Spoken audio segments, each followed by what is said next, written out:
안녕하세요. 지난 달팽이 피연 이후로 아주 오래간만에 알쓸생잡으로 다시 찾아오게 되었네요. 길고 긴 장마가 끝나고 이제 다시 푹푹 찌는 폭염이 찾아오고 있는데요. 여기에 잠잠해질 듯 잠잠해지지 않는 코로나 바이러스까지 더해져 하루하루 불쾌지수가 높아져만 가는 가운데 여기 우리를 불쾌하게 하는 녀석이 하나 더 있습니다. 바로 중국매미라 불리는 꽃매미가 그 주인공인데요. 오늘 알쓸생잡에서는 그 꽃매미의 모든 것에 대하여 알아보도록 하겠습니다. 꽃매미는 중국에서 왔다고 해서 흔히 중국매미 또는 주홍빛 날개를 가져 주홍날개 꽃매미라고도 불리는데요. 이 주홍날개 꽃매미라는 명칭은 잘못된 명칭으로 꽃매미가 정식 명칭이라고 합니다. 아름다운 빛깔과 알록달록한 무늬 덕분에 꽃매미라는 이름을 얻게 되었다고 하고, 이름이 매미이긴 하지만 매미와 달리 울지 않으며 생김새는 오히려 멸구에 가까운 것이 특징입니다.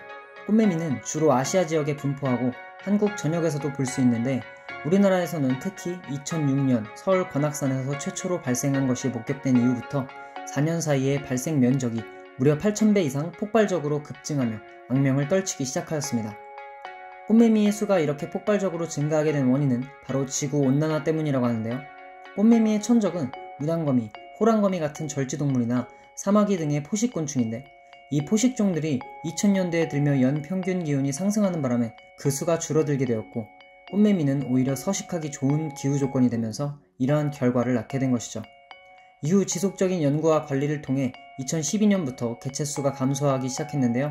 특히 2017년에서 2018년 겨울에 한파 및 폭설로 인해 따뜻한 기후에 살던 꽃매미의 알들이 대규모로 몰살을 당하며 2018년 그 개체수가 급감했다고 합니다.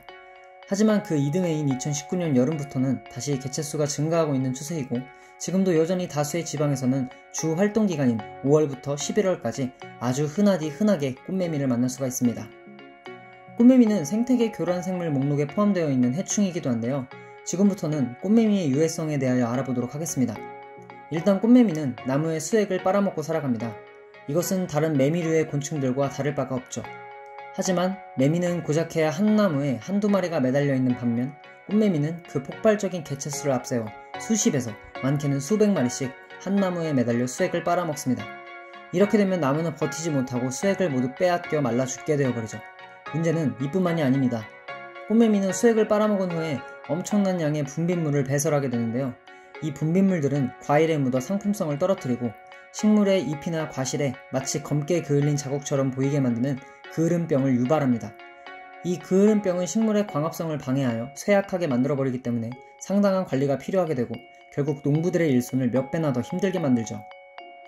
이 모든 것이 꽃매미의 폭발적인 개체수 증가로 인한 피해라고 하는데요. 그렇다면 꽃매미의 수를 줄이는 방법에는 어떤 것들이 있을까요? 꽃매미의 방제법에는 크게 세 가지가 있는데요. 먼저 알 상태에서 깨어나기 전 알을 직접 태우거나 제거해버리는 방법이 있습니다. 다만 꽃매미는 한 마리가 한 번에 40개에서 50개씩 10군데 정도의 나누어 알을 낳고 주변 색과 비슷한 분비물로 덮어두기 때문에 발견하기 쉽지 않다는 어려움이 있습니다. 만일 꽃매미의 알을 발견하지 못했다면 그해 겨울이 매우 춥기를 기도해야 할지도 모릅니다. 꽃매미의 알은 무려 영하 20도에서도 버틸 수 있기 때문이죠. 알의 제거에 실패했다면 다음으로는 알에서 깨어나고 약 10일 정도 지난 후에 유충들에게 꽃매미 방제용 친환경 약재들을 뿌리는 방법이 있습니다. 5월 말경이 꽃매미 약재를 뿌리기 좋은 시기라고 하니 참고하셔도 좋겠네요. 마지막으로는 나무 밑둥에서 50에서 100cm 정도 되는 지점에 끈끈이를 붙여 나무를 오르내리는 꽃매미를 죽이는 방법이 있습니다. 다만 이 방법은 다른 곤충들과 천적들까지 끈끈이에 붙을 수도 있다고 하니 주의하면서 사용하시는 것이 좋을 것 같습니다. 자, 오늘은 이름은 아름답지만 인간에게 주는 피해를 생각하면 결코 아름답지만은 않은 곤충 꽃매미에 대하여 알아보았습니다.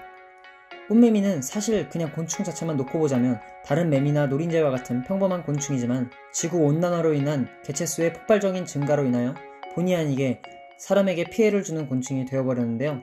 우리 모두 꽃매미의 수가 자연적으로 줄어들 수 있도록 이제부터라도 환경보호에 앞장서야겠습니다. 오늘 나들아이 알쓸생잡은 여기까지고요. 오늘의 영상이 즐거우셨거나 유익하셨다면 좋아요와 구독, 알람 설정도 잊지 말아주세요. 감사합니다.